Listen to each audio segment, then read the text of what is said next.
Thanks, Michael. Right now, let's say hi to Brian Eberly from EnviroShake. And you've got a brand new roofing product. Hi, Brian. How are you? Good. This is not something that we have worked with before. And essentially, it's a shake, but what is it? What's it made out of? Well, it's made from post-industrial plastics, agricultural fibers such as flax and hemp, and crumb rubber from tires. Wow. So it's recycling old soda bottles and old automobile tires, and then what's the natural element that you talk about, flax? Or? Flax and hemp fiber. Typically that would be burned or plowed under. We're able to reclaim those fibers and utilize them in the manufacturing process. Wow. Now, where was this developed? It was developed in Guelph, Ontario by a chemist by the name of Ian Muir and a tool and die gentleman, that would be Stuart Robertson. So this is created in a mold? It was created in a mold, that's correct. It's about 10 years of research to see it to fruition. Mm-hmm. And what are the advantages of using this over using, a red cedar shake? The advantage is longevity. It's guaranteed not to warp, crack, blister, peel, flake. It has a 50-year warranty. 50? 50 years. Wow. Yes, and it's not prorated. The warranty is transferable from one owner of the home to another. Mm-hmm. The product is maintenance-free once it's applied. So there's no treatments or pre-treatments. How will it weather? It starts out a little bit darker in color, and it will go to a lighter gray color, similar to that. This one is a weathered one? This is the weathered one, and it does lighten up. It looks very similar to 3 to 4 year old silvered cedar. Okay, because when you put it on, it's pretty black. It looks pretty much like a slate product. It's quite a bit darker. It's a dark brownish gray color, and it does convert to this natural weathered look of cedar, and it stays that way once it reaches that stage. And the cost? The cost is comparable to premium roofing such as steel roofing, shake-like steel roofing, and comparable as well to premium cedar. But is it made in Canada or in the States? It's made in Canada and manufactured in Chatham, Ontario. And being that it's the Canadian dollar is a bit of an advantage there, I think, for folks in the States. Well, it's an interesting product. I want to climb up on the roof and see how it's installed. Let's say hi to Chris Jackson, who's heading up the installation up here. Boy, it's nice and warm up on the roof. Hi, Chris. Absolutely. How are you, Bob? You got your harness on. That's good. How easy is it to install this type of a roofing product? Actually, the product's fairly easy to install. We follow basically the guidelines of real cedar, which you can nail it by hand, as you can see the guys are doing behind me here, or we can use an actual gun. What kind of nails? We use galvanized roofing nails, 1 3/4 on new construction, or we can use 2 inches on brand new construction. And I noticed, I didn't realize before, I thought they were all uniform in size, but I guess you're splitting them up here so that you can have the look of various different dimensions. Yes, actually we have 3 different profiles that we offer. We have a 6/6, and we have a solid 12, and then we have what we call a 4/8.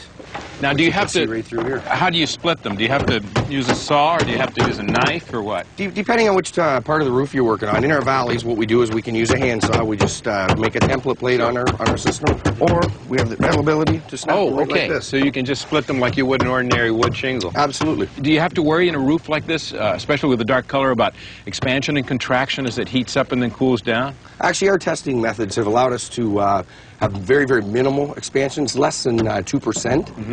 What we do is we have a water test for 72 hours, and what it does is it gains less than 0.08 of a pound. It's interesting, all this new product that's out there. Have you worked with this titanium UDL inter-wrap product before? Yes, I have. I've had 2 or 3 different companies use this as their underlayment, as a complete underlayment for the roof system, and it's worked fairly well. It's very interesting. When we were still at the Simplex plant a couple of weeks ago, we learned a little bit about the product with one of the fellows there. Take a look.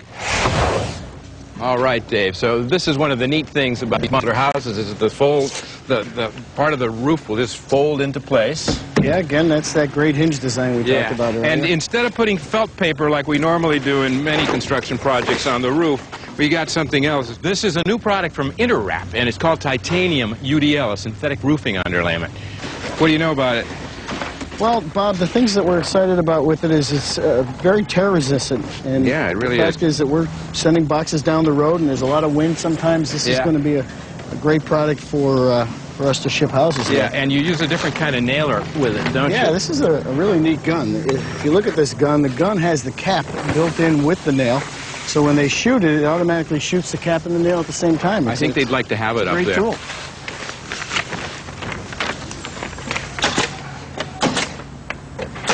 And instead of being 3 feet wide, it's 4 feet wide. 4 feet wide. So again, So it saves time. It saves time. It goes a lot quicker, and it doesn't weigh much. I mean, it doesn't weigh much at all. Great product. So you were saying it's pretty tear resistant. Yeah. And that is a big deal, because when you've got a frame up and you're just covering it up with felt, for example, which is really a traditional product, and it's a great product, but high winds can damage it. And we are shipping this product over the road, and this particular house doesn't have a roof covering going over it, so it's going to be exposed. So Exactly. this is going to cut down on any kind of risk for us as far as weather. Okay. So you're keeping them about 1/4 inch apart, right? Yes. I like to have the same consistency as what we have on our keyways. Yeah. It looks fairly consistent. So it's mostly aesthetic. Absolutely. So, Chris, the placement of the nails is always where in relationship to the shingle before it? We have on the back here is we have our what we call a nailing strip. It's roughly 1 finger below our definition line. Right. And we're pretty consistent across the board through there. Okay, so that definition line is your guide. Yes. And then we have our 9-inch exposure line, as you can see through here. That's what we recommend on that. It can be installed at 7 inches and at 9 inches. At 7 or 9 inches to the weather. That's correct. Yeah, largely it's about aesthetics too. Absolutely. The scale of the roof versus how much exposure you've got. What about the ridge caps that you're putting on there? Can you bend those on the site? Actually, no. Our ridge caps are pre-manufactured right at our factory. What we do is when a customer calls and puts an order in for a specific pitch on his roof, we'll accommodate that with anywhere from a 312 up to a 1612. We got a 12 pitch here. We have a 1212 here. And so you have to specify them. There's absolutely not enough give that you could bend them in the field. What we do is we take our solid 12 and we put it over top of a template, and it's bent into place, put through our cooling process, and that's how it comes out. Hey, one last question. What's the cost of a roof like this? The price is between $275 and $290 a square. That's comparable with red cedar. Actually, it's really, really comparable with red cedar. Absolutely. We're right in the exact same ballpark. Okay, it's an interesting product. Thank you. Excellent. Thank you.